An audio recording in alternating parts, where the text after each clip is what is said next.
जय हिंद। आज के वीडियो के माध्यम से आप सभी से डिस्कशन करने वाला हूं वायुमंडलीय परिसंचरण कोष तथा जेट स्ट्रीम के बारे में।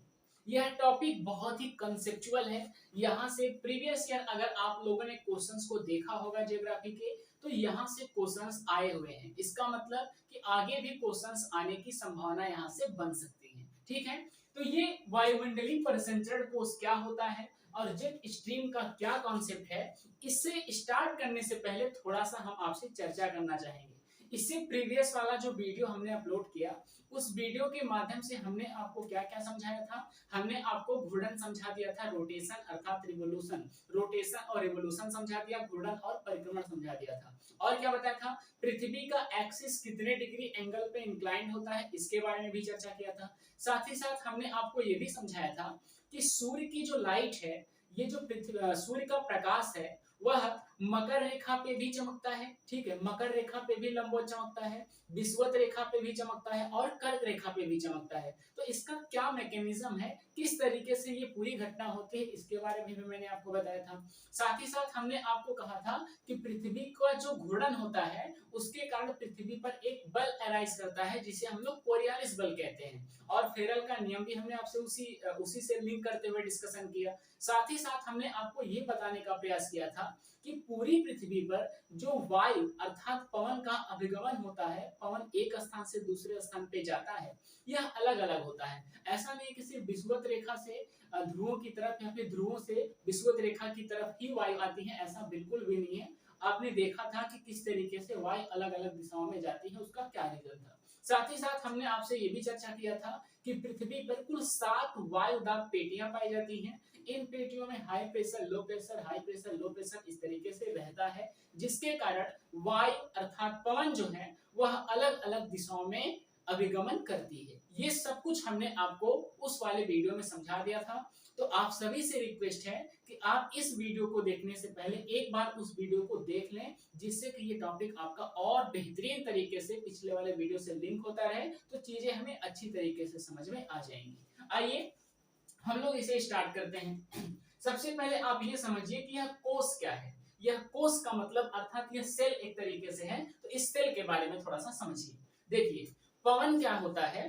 पवन जो होता है, पवन क्या होता है, पवन में हमने आपको बताया था कि जैसे पृथ्वी पर कहीं पे हाई प्रेशर बन रहा है और अगली जगह पे मान लो कहीं पृथ्वी पर एक ऐसा लोकेशन है जहाँ पे लो प्रेशर बन रहा है, तो होता क्या है कि हाई प्रेशर लो प्रेशर को भरने के लिए जाता है, हाई प्रेशर लो प्रेशर को भरने के लिए जाता है।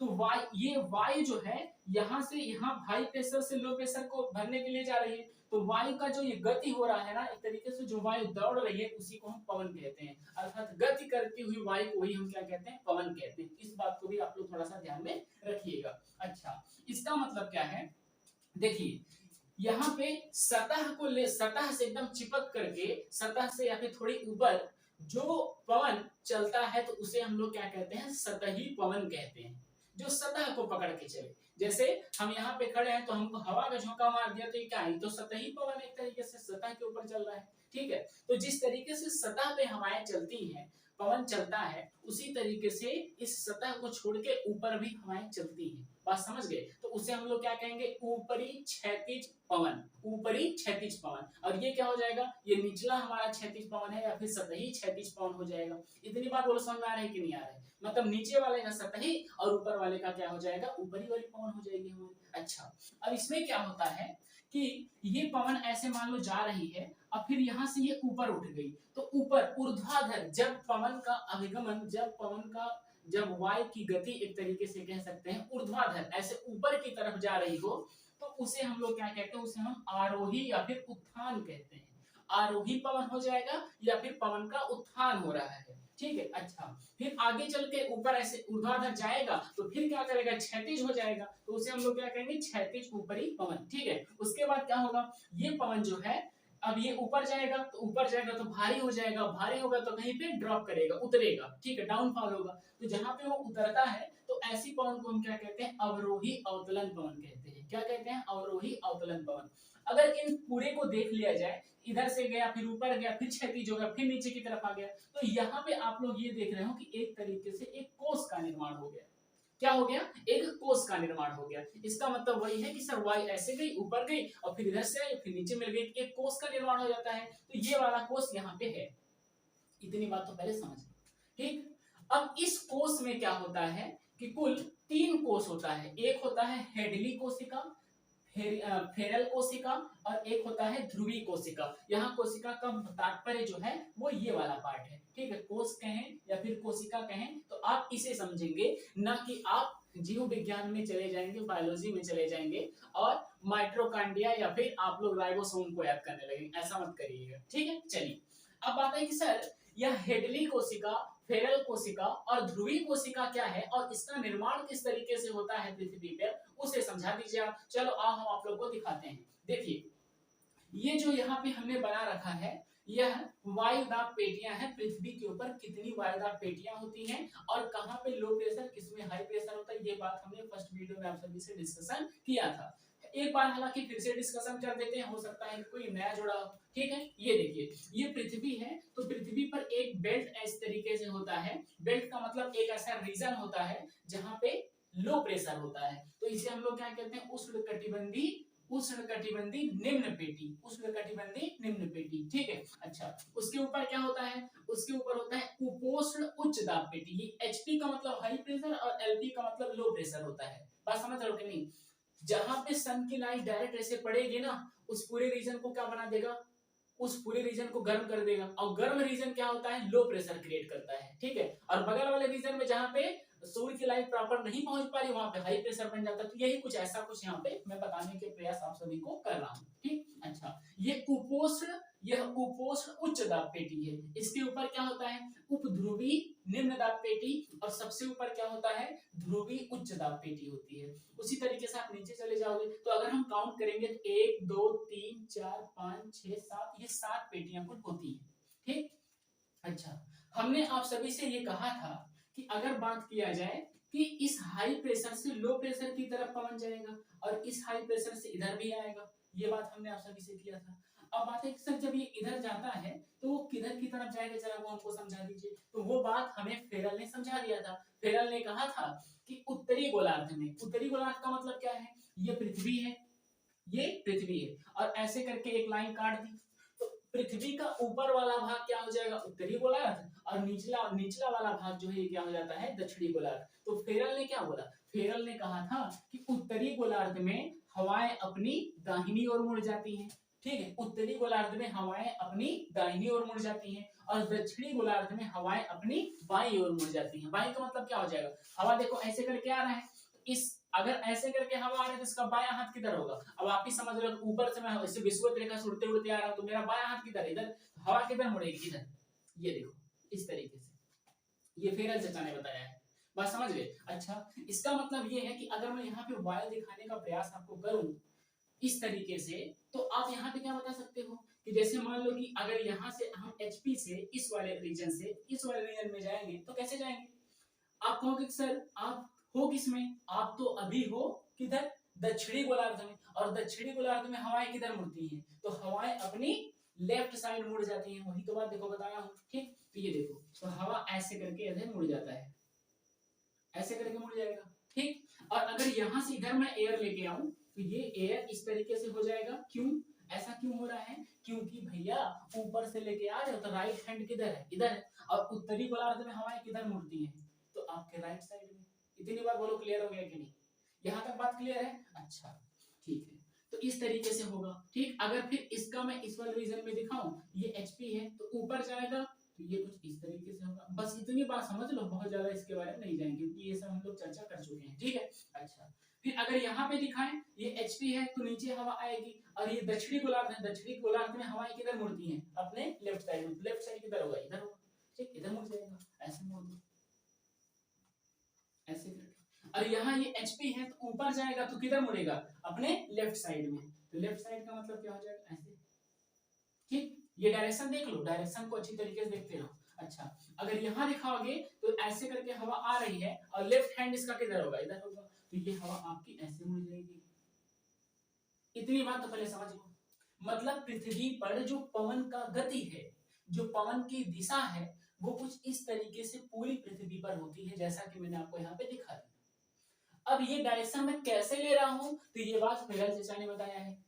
इतनी बात तो क्लियर हो गई कि सर अब फेरल का नियम समझ में आ रहा है और ये बात भी मुझे समझ में आ गई है। अच्छा ठीक, अब एक बात ये समझिए, आप लोगों को हमने एक बताया था कि देखो इधर से हवा आ रही है और इधर से भी पवन आ रहा है, इधर से भी आ रहा है और इधर से भी आ रहा है, और दोनों क्या करते हैं आपस में टकरा जाते हैं, और टकरा करके क्या होता है ऊपर उठता है, टकरा करके ऊपर उठेगा। तो यहां से हवा इस तरीके से कुछ ऊपर उठ रही है, यहां से हवा कुछ इस तरीके से ऐसे ऊपर उठ रही है। इतनी बात समझ आ रही कि नहीं, दोनों टकराएंगे तो टकरा करके ऊपर उठ गया। अब जब ऊपर उठ गया, ऐसे जब ऊपर उठ गया तो हमने कहा था कि यही हवा आगे चल करके इस साइड भी गिरती है और इस साइड भी गिरती है, इसीलिए तो यहाँ पे हाई प्रेशर का निर्माण होता है। इतनी बात पहले ध्यान से अच्छी तरीके से समझ लो, मैं क्या कह रहा हूँ इसे स्पष्ट तरीके से समझो, ये बात तो तुरंत क्लियर हो जाएगी भी। ठीक है, अच्छा मतलब सर यहाँ से हवा उठती है और इधर भी गिरती है और इधर भी गिरती है, क्योंकि पृथ्वी घूर्णन कर रही है और घूर्णन के कारण जो है यहाँ और यहाँ पे गिर जाता है। अच्छा इसका मतलब जरा आप समझो, देखो जैसे यहां से भैया हवा इस तरीके से आ रही है ऐसे, देखो मैं क्या बना रहा हूं, वही सेम चीज, यहां से हवा ऐसे आ रही है। सर फिर क्या हुआ, अब यहां से एयर आपकी ऐसे उठ गई, तो मैं उठने वाले को ऐसे करके दिखा दूं, ऐसे करके दिखा दूं, ध्यान से समझना बहुत इंपॉर्टेंट है। ये देखो एयर एचपी से ऐसे एलपी की तरफ आ रही है, ये मैंने दिखा दिया। अब फिर आपको पता है कि ये भूमध्य रेखा वाला प्लेट है, यहां से उठ जाएगा, ये देखो उठा दिया। अब फिर क्या होगा, ये उठी वाली जो एयर ऊपर उठ गई है इसमें क्या होगा, ये कुछ एयर तो इधर चली जाएगी और कुछ एयर इधर चली जाएगी। बोलो समझ में आ रहा है कि नहीं, जो ऊपर जो एयर का उत्थान हुआ है, जो आरोही एयर है, वह कुछ एयर इधर इस साइड में और कुछ एयर इस साइड में आ जाएगी। ठीक है, अब फिर क्या होगा, एयर हमारी जो है उसका क्या होगा, अवरोही या फिर अवतलन होगा, अवतलन हो गया। अब यही एयर क्या करेगी, फिर से ये देखो किधर आ रही है एचपी के पास, अब फिर से इधर भाग जाएगी, बात समझ गए, फिर से भाग जाएगी। ठीक है, तो इसका मतलब सर यहाँ आ रही थी इधर ऐसे गिरेगी, तो आप ये देखो कि एक कोष का निर्माण हो गया, जरा ध्यान से देखो, एक कोष का निर्माण हो गया, यहाँ एक कोष बन गया कि नहीं बन गया। ठीक, तो इसी कोष को हेडली कोशिका कहते हैं। क्या कहते हैं, इसी कोष को हेडली कोशिका कहते हैं। ये पूरा इसका स्ट्रक्चर तैयार हो गया। ठीक है सर, बात समझ में आ गई। अच्छा अब चलो हम लोग दूसरी कोशिका देखते हैं। आप लोग तो सर एक नहीं बना, दो बना, अरे नहीं भाई, ये भूमध्य रेखा से ऊपर एक बना दिया, एक यहाँ बनेगा, एक यहाँ बनेगा, एक यहाँ बनेगा, तीन बन जाएगा, एक यहाँ एक यहाँ एक यहाँ, मतलब वही बात है कि तीन बनता है। अब जो ऊपर बनेगा वही से नीचे भी बनता है। ठीक है, अच्छा अब अगली कोशिका सर फेरल कोशिका बताइए कैसे बना।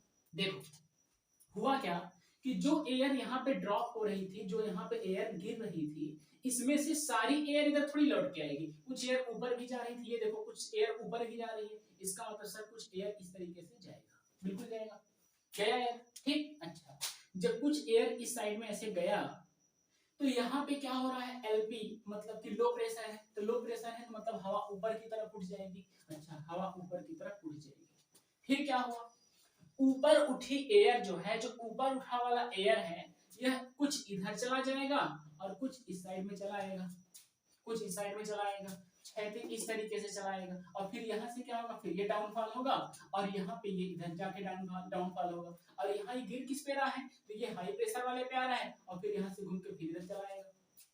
इसका मतलब कि सर तीन आपने तो बना दिया, अरे भाई बन गया, बस काम खत्म हो गया हम लोग का। देखो ये इधर देखो, तो ये दूसरा वाला जो है इसे क्या बोलते हैं, इसे हम लोग फेरल कोशिका कहते हैं, और ये जो तीसरा वाला आप लोग को दिख रहा है इसे हम लोग क्या कहते हैं, इसे हम लोग ध्रुवीय कोशिका कहते हैं। नाम लिख दूं, एक ये हो गया, दूसरा ये है और तीसरा वाला ये है।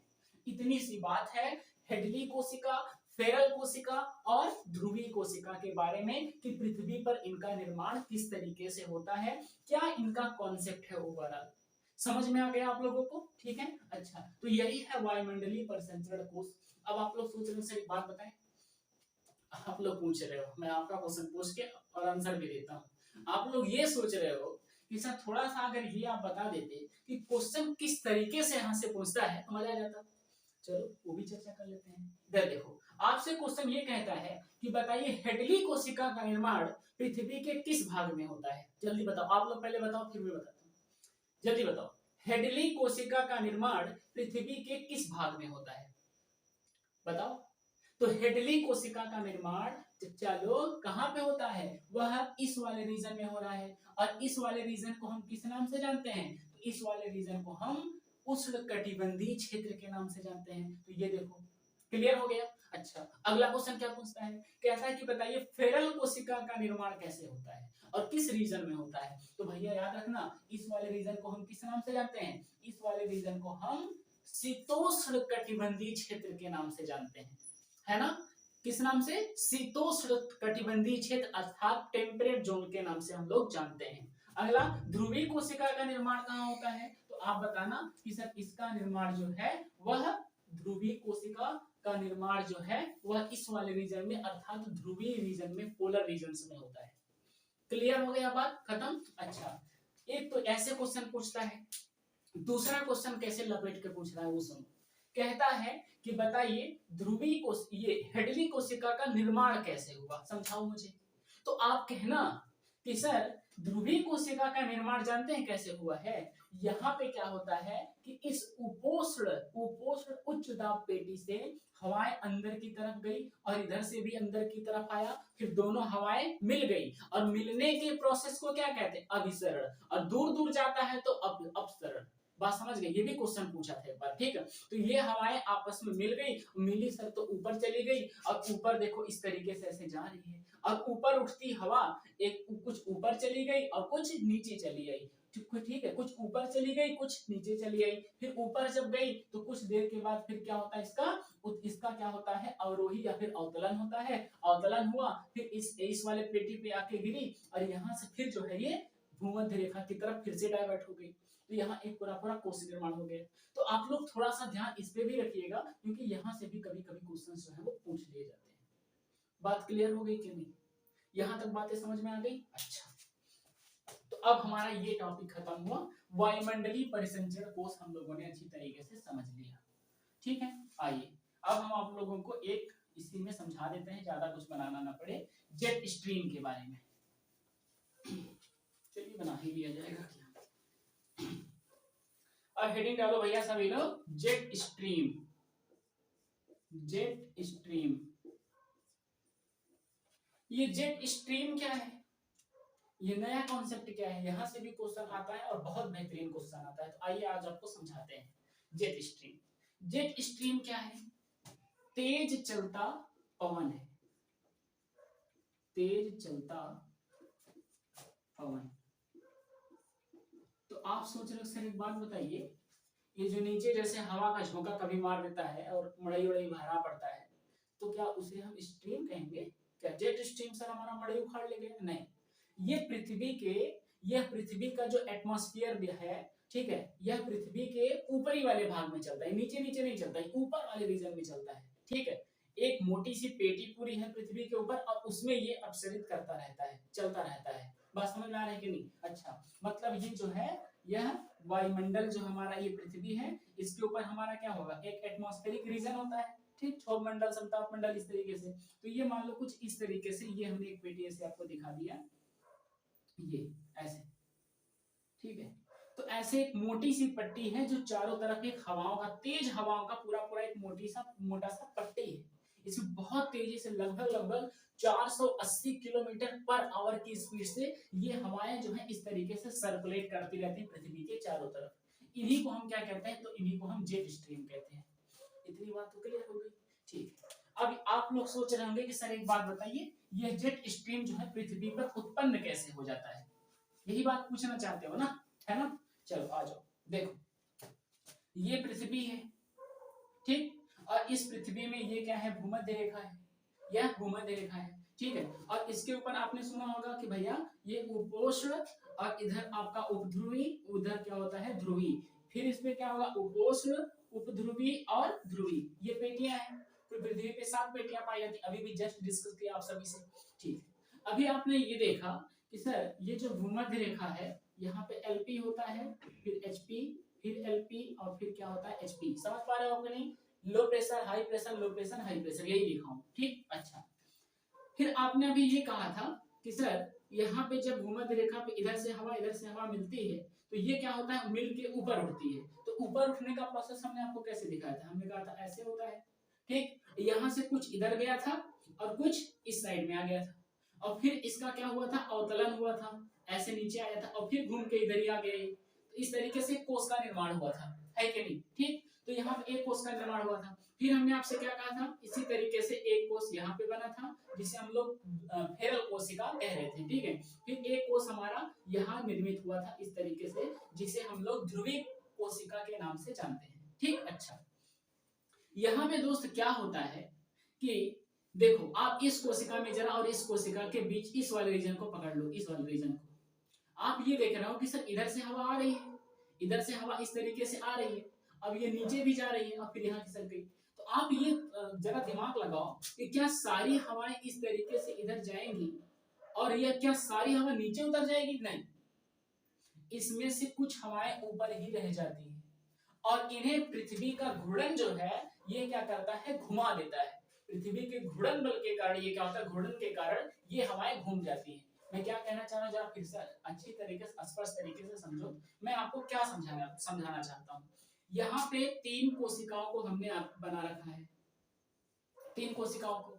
इन कोशिकाओं में आप ये देख रहे हो कि किस तरीके से एयर सर्कुलेट कर रही है ना, यही तो आप देख रहे हो। ठीक है, हमने आपको ये कहा कि देखिए भाई इधर से इस तरीके से वायु गई और फिर ये नीचे उतर रही, तो सारी हवाएं नीचे नहीं उतरती हैं, सारी हवाएं नीचे नहीं उतरती हैं, कुछ ऊपर रह जाएगा, कुछ ऊपर ही रह जाएगा। और जब ऊपर रह जाता है तो ये क्या करता है, पृथ्वी के चारों तरफ, जैसे यहाँ से है अब ये इस तरीके से घूम के ऐसे करके पृथ्वी के चारों तरफ ऐसे करके पूरा ये सर्कुलेट करता है, ऐसे करके पूरा ये सर्कुलेट करेगा पृथ्वी के चारों तरफ ऐसे गोल गोल गोल, जैसे ये वाला बताया था ना अभी आपको मैं, वो इस तरीके से। तो एक तो यहाँ से हो गया, अब एक हमारा जो है यहाँ से निर्मित हो जाता है, यहाँ से जैसे यहाँ से निर्मित हुआ उसी तरीके से यहाँ से निर्मित हो जाएगा। ठीक है, तो ये भी कुछ इस तरीके से ऐसे करके पृथ्वी के चारों तरफ सर्कुलेट करेगा। ठीक, तो जो ऊपर वाला बना है इसे हम लोग कहते हैं ध्रुवीय, क्या, ध्रुवीय जेट स्ट्रीम, इसे कहते हैं ध्रुवीय जेट स्ट्रीम। और जो ये नीचे वाला सर्कुलेशन आपको दिख रहा है इसे हम लोग कहते हैं, इसे हम लोग क्या कहेंगे, उपोष्ण, उपोष्ण जेट स्ट्रीम, इसे हम लोग उपोष्ण जेट स्ट्रीम कहते हैं। जेट स्ट्रीम का मतलब एक मोटा सा पूरा पूरा रीजन रहता है जिसमें हवाएं बहुत तेजी से चलती हैं, उसे हम लोग स्ट्रीम कहते हैं। तो जो यहां से निर्मित हुआ इसे हम क्या कहेंगे, ध्रुवीय जेट स्ट्रीम, और यहां से जो निर्मित हुआ इसे हम कहेंगे उपोष्ण जेट स्ट्रीम। इतनी बात क्लियर हो गई। ठीक, और उसी तरीके से ये नीचे भी रहेगा, उसी तरीके से ये नीचे भी रहेगा, मतलब एक इस तरीके से पेटी रहेगी और एक यहाँ इस तरीके से रहेगी। ठीक, इतनी बात समझ में आ गई। अच्छा, अब इसमें कुछ पॉइंट्स आपको नोट करना है क्योंकि यहां से क्वेश्चन पूछा गया है। पहला क्वेश्चन क्या पूछा, दो तो हमारी जेट स्ट्रीम हो गई, ये बात समझ में आ गया। आपसे क्वेश्चन ये पूछा कि बताइए ये जेट स्ट्रीम का जो पूरा पूरा ये रीजन है, ये जो पूरा पूरा रीजन है यह ज्यादा कब हो जाता है और कम कब होता है। तो आप याद रखिएगा, विंटर सीजन में, सर्दियों के सीजन में, सर्दियों के सीजन में, सर्दियों के मौसम में ठीक है, जेट स्ट्रीम की जो मोटाई है, जेट स्ट्रीम की जो मोटाई है वह 20 डिग्री नॉर्थ, 20 डिग्री नॉर्थ मतलब ऐसे करके ये पृथ्वी है तो यहाँ पे ये भूमध्य रेखा है, तो 20 डिग्री नॉर्थ अगर मैं यहाँ पे मान लूं और 20 डिग्री साउथ में यहाँ तक ऐसे मान लूं, ठीक है, तो ये यहाँ तक पूरा ऐसे करके पहुंच जाता है। बात समझ रहे हो, सर्दियों में कुछ यहाँ तक ऐसे पहुंच जाता है। ठीक है, तो 20 डिग्री नॉर्थ से ध्रुवों की ओर, ध्रुवों की ओर तथा 20 डिग्री साउथ से ध्रुवों की, कौन सा ध्रुव हमारा, तो ये हमारा साउथ पोल हो जाएगा, ऊपर वाला हमारा नॉर्थ पोल हो जाएगा। अगला पॉइंट क्या पूछता है, इसकी जो मैक्सिमम गति है 480 किलोमीटर पर आवर होता है, इतना तेजी से सर्कुलेट करते हुए जाता है। ठीक, अच्छा, इसकी जो पूरी पूरी एक मोटाई है वह 7.5 से 10 किलोमीटर के बीच में लगभग लगभग इतनी मोटी हमारी ये परत होती है, पूरा पूरा ऐसे करके इस तरीके से आप समझ रहे हो ना, ये वाला पूरा रीजन मैं कह रहा हूँ, ये इतनी मोटी चौड़ाई में ऐसे करके ये पूरा जाएगा। ठीक, अच्छा अगला क्वेश्चन क्या पूछा, अगला क्वेश्चन आपसे ये पूछा कि इनकी गति किधर से किस मतलब कि किस दिशा से किस दिशा में होती है। तो आप ये देख रहे हो कि इस दिशा से इस उत्पन्न होता है, इस दिशा से उत्पन्न होता है, तो ये पृथ्वी का कौन सा दिशा होगा, पश्चिम। ठीक है, तो यहां से आप ये कह सकते हो कि सर ये पश्चिम दिशा से उत्पन्न होता है तथा पूर्व दिशा की ओर बढ़ता है, तथा ये पूर्व दिशा की ओर बढ़ता है। क्लियर हो गया। अच्छा कुछ पॉइंट्स और नोट करिए। जेट स्ट्रीम मौसम को प्रभावित करती है, जेट स्ट्रीम मौसम को प्रभावित करती है, साथ ही साथ चक्रवात तथा प्रतिचक्रवात के निर्माण में भी सहायक होती है। जेट स्ट्रीम चक्रवात तथा प्रतिचक्रवात के निर्माण में भी सहायक होती है। तो ये रहा कॉन्सेप्ट आपका जेट स्ट्रीम का, कि जेट स्ट्रीम क्या होती है और किस तरीके से सर्कुलेट करती है, कैसे यह उत्पन्न होती है, ये बात आप लोगों को समझ में आ गई। ठीक है, तो ये आप लोग नोट कर लीजिएगा, ये सारे कॉन्सेप्ट जो हमने आपको बताए इन्हें भी थोड़ा सा ध्यान में रखिएगा, क्योंकि यहाँ से क्वेश्चन पूछा गया है। अच्छा जेट स्ट्रीम की लंबाई आप लोग लिख लीजिए कि 1000 किलोमीटर, 1000 किलोमीटर तक इसकी लंबाई होती है। इसका मतलब समझ रहे हो आप, जेट स्ट्रीम कैसे चलती है, तो देखो जेट स्ट्रीम ऐसे चलती है, ये ऐसे करके ऐसे। ठीक, ये पूरी पूरी एक मोटी सी ऐसे पट्टी रहती है, हवाएं इसमें बहुत तेजी से इस तरीके से ऐसे चलती है। ठीक है, तो ये आप जो देख रहे हो ना, यहाँ पे इस तरीके से ऐसे करके जा रहा है, ऐसे करके, ठीक है, ऐसे करके पूरा जाता है। तो कभी कभी ये वाला रीजन हमारा बहुत नीचे आ जाता है, अर्थात एम्पलीट्यूड इसका आयाम बहुत ज्यादा हो जाता है। तो कभी कभी ऐसे नीचे आएगा तो ये पूरा रीजन छोड़ देगा, ये पूरा रीजन इस तरीके से ये वाला छोड़ देगा। जैसे आप ये बात समझो कि देखो ये नीचे आ रहा है, अब ये नीचे आया, अब मान लो यहाँ पे ऐसे करके ये रीजन पूरा छोड़ दिया, अब फिर यहाँ से ऐसे करके इसको ऐसे उठा लिया। ठीक है, अब ये रीजन छोड़ेगा तो सर्कुलेट कर देगा इसे करके। तो कुछ इस तरीके की भी प्रोसेस इसमें देखने को मिलते हैं। ठीक, तो ये रहा पूरा पूरा जो है जेट स्ट्रीम का कॉन्सेप्ट। तो इतना पढ़ लीजिएगा, दैट्स इनफ, इससे ज्यादा कुछ इसमें पूछने वाला नहीं है। ठीक है, मिलते हैं आप सभी से नेक्स्ट वीडियो में, तब तक के लिए सभी को जय हिंद।